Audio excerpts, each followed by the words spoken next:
Good evening, everybody, and welcome to Pull Up with Limbs and Things. Tonight, we are talking about speech therapy and all things speech therapy related.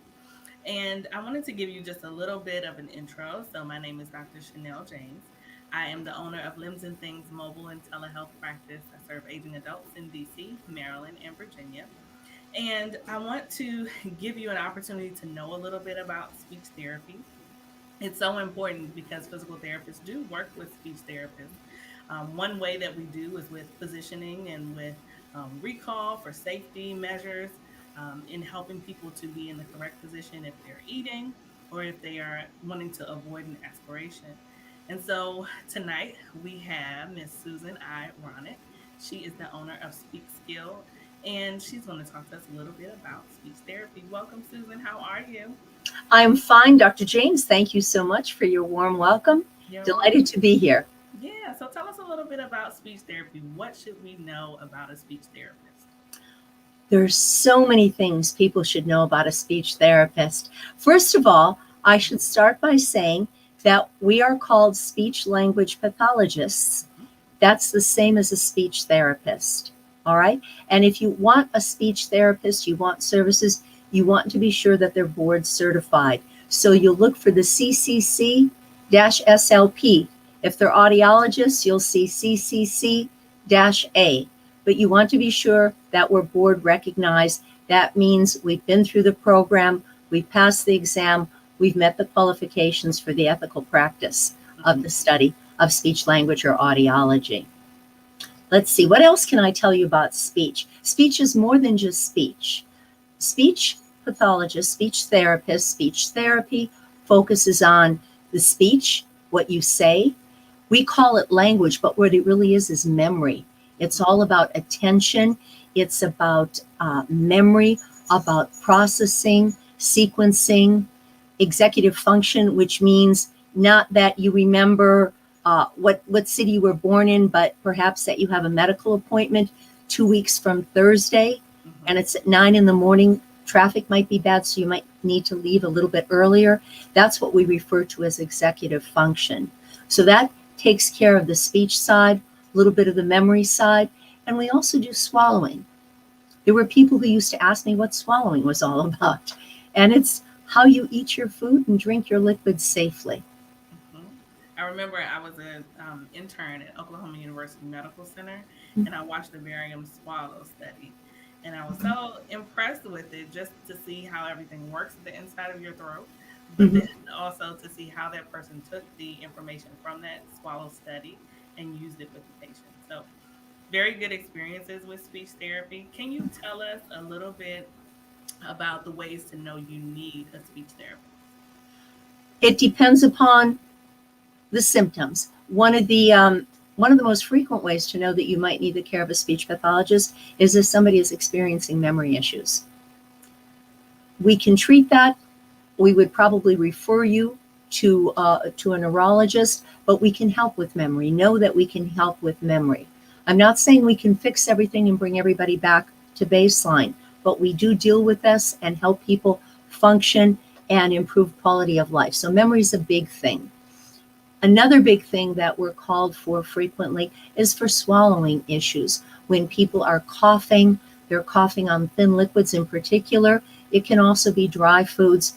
That constitutes a concern because of the risk for aspiration. Mhm. But I'd like to be clear on aspiration pneumonia, which seems to be the gremlin.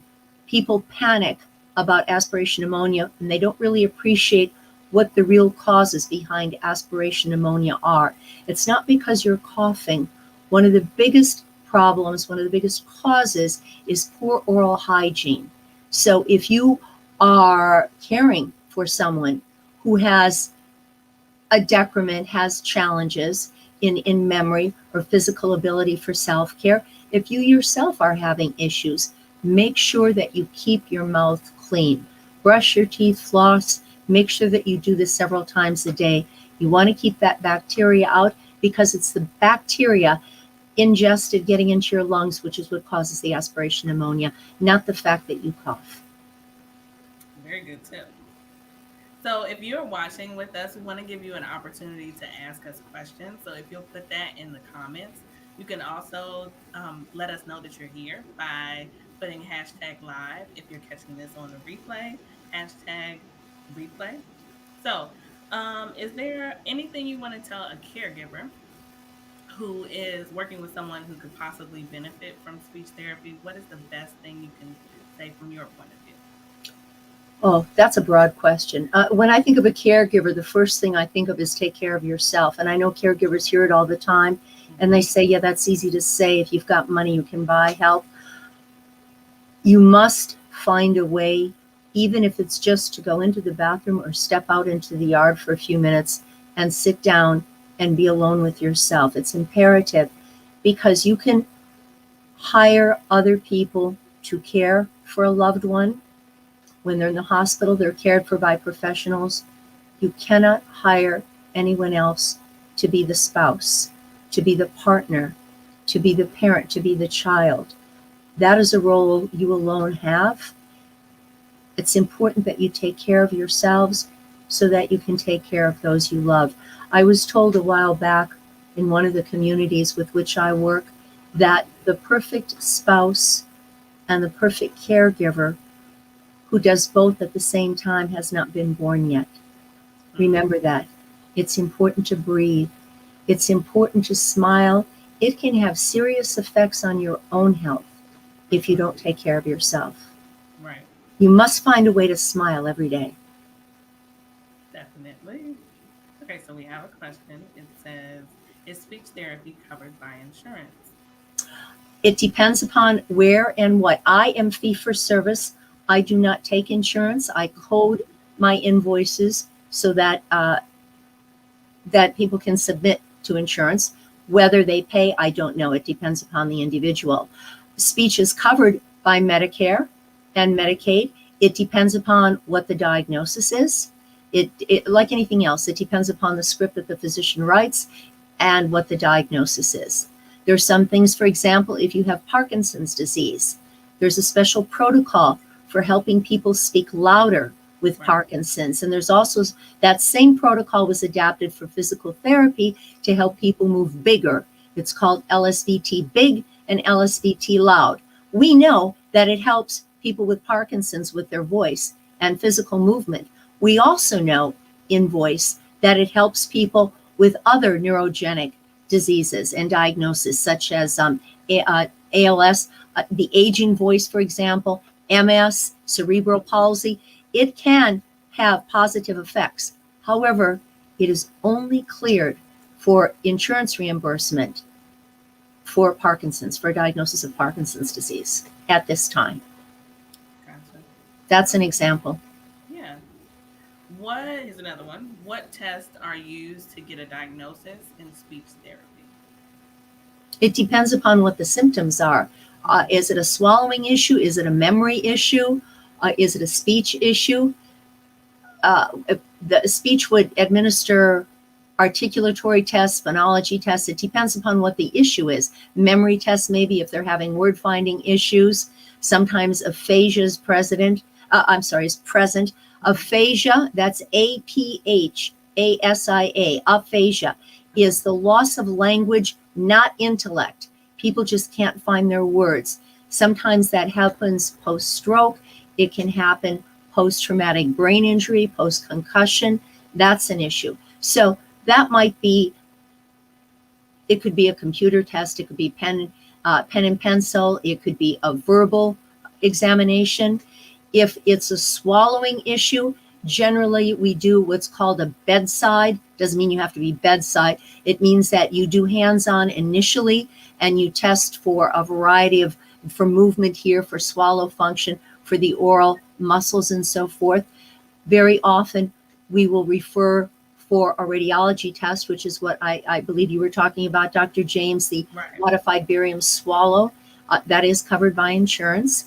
And uh, that will give us a better picture of how the swallow mechanism is working. All swallowing starts up here. It all starts in the brain. That's where you decide that you're hungry. You decide what you want to eat, how much, how quickly, and how you're going to deliver it to your mouth. Then you get into this part where your lips seal, your your teeth grind it, and your tongue moistens it and rotates it and forms it into a ball. Then it goes back to this part where you actually start the descent, the swallow process, and then it goes into the esophagus, which is where it begins its journey into the intestinal tract and the digestive system. So I think I've covered, and memory, the same thing. It would probably be a series of tests. There'd be a screen, first of all, to ascertain what it might be.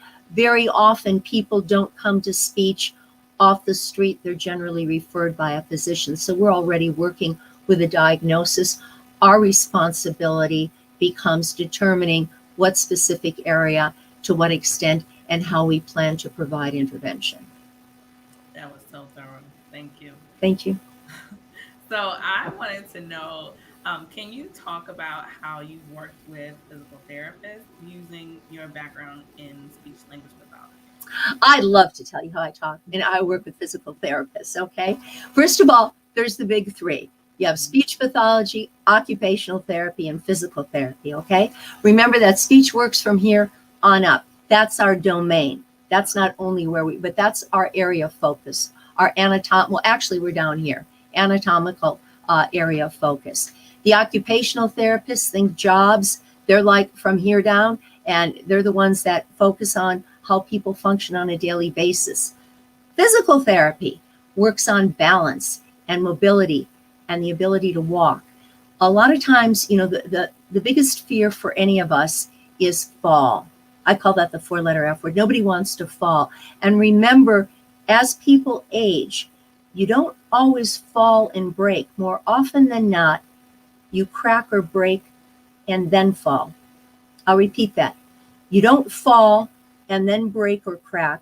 What happens is you turn, the bones are brittle. Sometimes we move too quickly, we turn too suddenly, and we crack and break, and we then fall.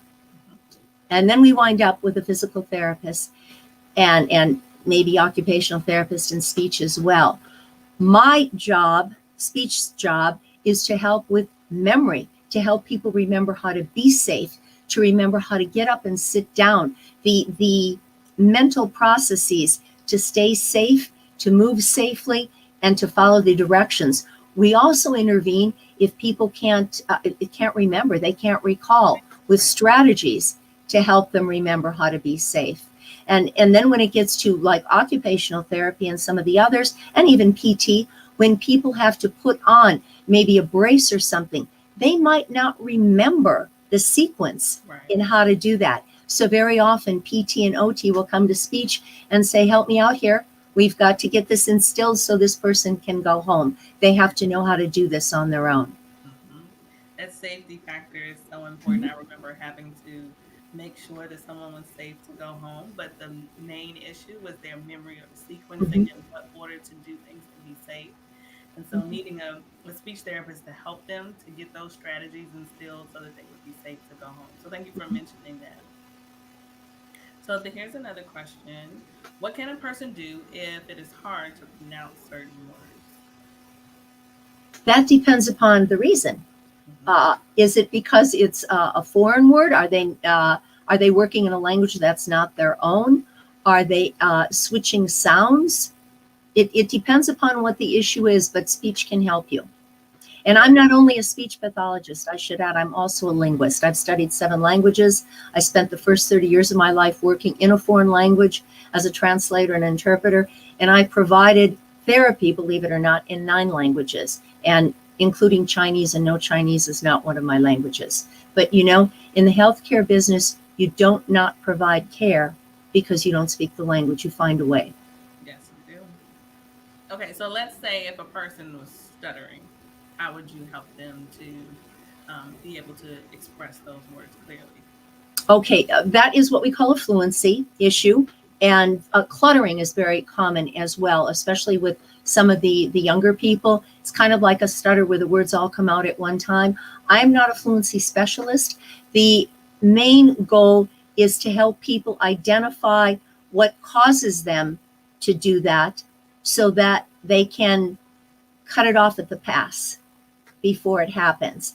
I can't think of a clearer way to relay that to you. I know that the fluency specialists have different strategies and different ways. It's my understanding when I was doing my rotation in Fluency, the name of the game, the goal was to help the patient or the client identify moments of accelerated stress or whatever the reason is for them to experience that stutter, that repetition, and try to redirect them so that they don't encounter that. Wonderful. Okay.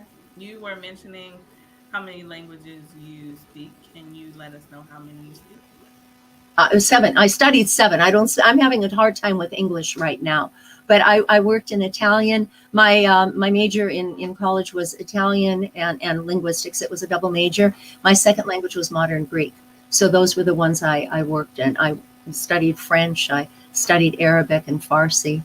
I can't even remember. I was a Latin student way back in the day, and I've dabbled in other languages. Okay, that's great.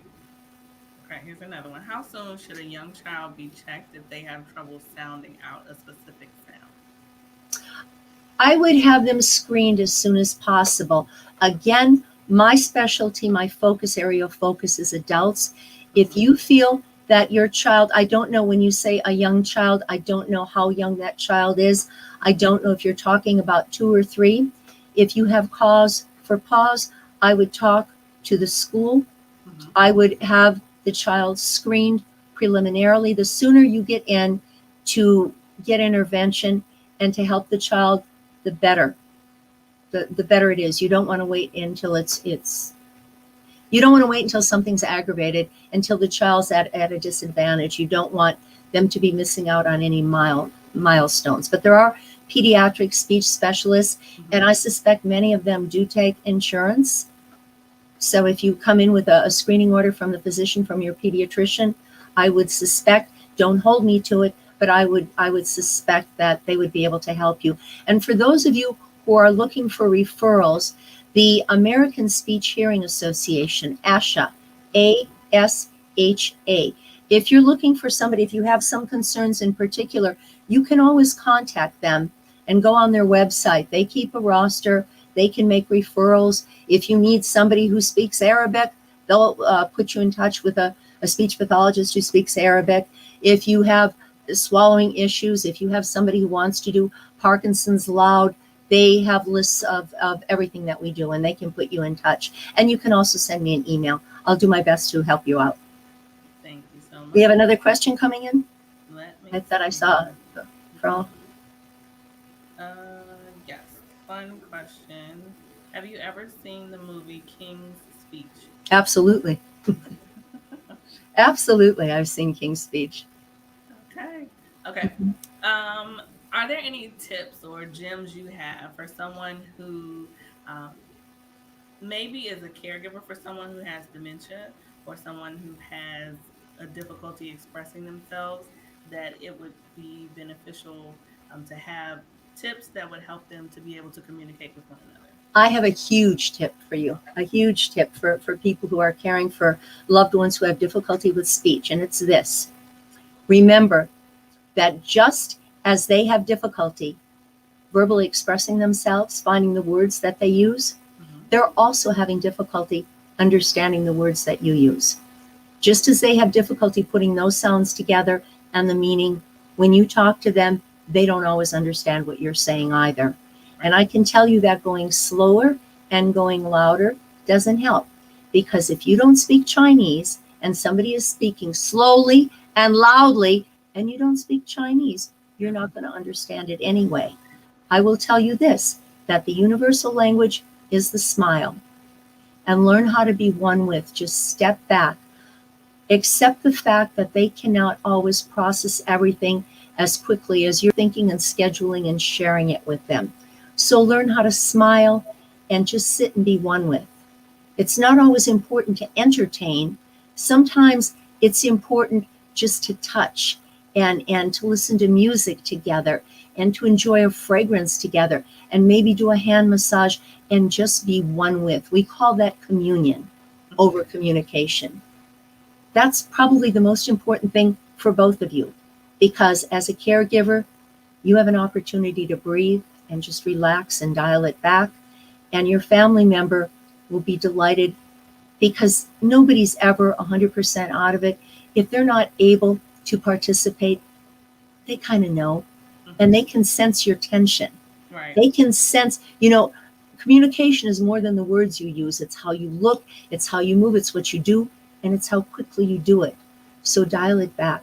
Go slowly, smile, get them to smile. Smiling releases serotonin. It's a neurotransmitter, Hmm. and it's mood altering. It goes up here to the prefrontal cortex. It relaxes you. It makes you happy. It's your happy juice. And it Okay. also releases natural endorphins, natural painkillers. So I encourage everybody to smile. That's great. Okay. I was wondering from the provider standpoint, when you have someone who's difficult to possibly articulate to you, would it be better to have them write, or should you just take the time and allow them to articulate it? When somebody's having a difficulty with expression, it's important to be open to any possible way of expression. That Hmm. person might want to gesture, look at the smile, Right. put them at ease. Okay. They might be able to manipulate you to take your hand and show you where they want to go. Hmm. You might give them a board. They might want to draw. It depends upon what the issue is. Is it dementia? And there are many, many types of dementia. Alzheimer's is just one kind. There are Right. many, many different kinds, and they all present differently. Hmm. There are four major kinds, but it's important to realize that there are different presentations for different types. You might want to give them a chance to draw. It depends upon what you're trying to find out from them, but be willing and open and pay attention to their expressions, to what makes them happy, to what they need. When people are verbally agitated and physically agitated and aggressive, Hmm. there's always a reason. And the job is to find out what that reason is. They could be uncomfortable. They could be constipated. They could be confused. You don't know what's going on. So the thing is, before you panic, take a deep breath and tell yourself that you'll get to the bottom of this. It might take more than a hot minute, but just keep calm, keep cool, and carry on. Right. That's great advice. Okay.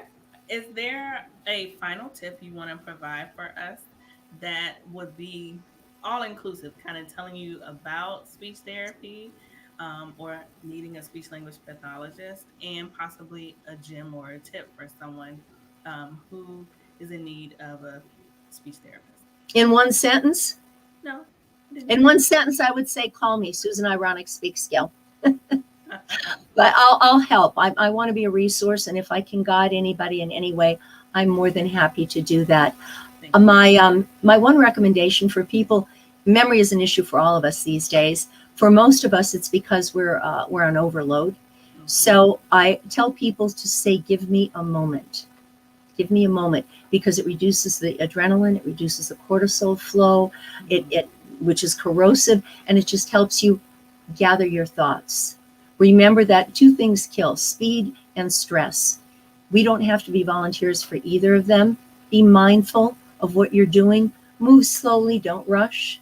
There's no extra credit for getting there faster, Right. only getting there safely. So Hmm. go slowly and try to reduce the speed, the stress in your lives. And we're all in charge of that. We're all volunteers for the stress that we have for most of it. Just learn how to take a deep breath. Uh, Give me a moment is the big thing. And the other thing I would say, um, smile. You have Got it. no idea. Smiling relaxes you. It improves your cardiovascular flow. It reduces the potential for clotting. Smiling is good and it's free. It's like a free drug. So smile. It invites other people in, It and does. stay social. Exercise and stay social. That's universal. Exercise, eat, sleep, exercise, and socialize. That's what I tell people. Say it one more time. Eat, sleep, exercise, and socialize. Love it. Quote Okay. unquote. Well, I want to thank you so much for joining us. I've appreciated all of the tips that you've shared. I hope we all have gained some information about what a speech therapist does, how they can help you. How can we get in contact with you? You can, Susan Ironic, you can just Google me under Susan Ironic, Hmm. or you can send an email to Susan at SpeakSkill.com. Got it. Thank you so much. Have a great evening, everybody. And remember, use this information to be confirming for something you know, to challenge something you don't know, and to share it with someone else. Have a good evening. Thank you, Dr. James. Good Thank night. you so much.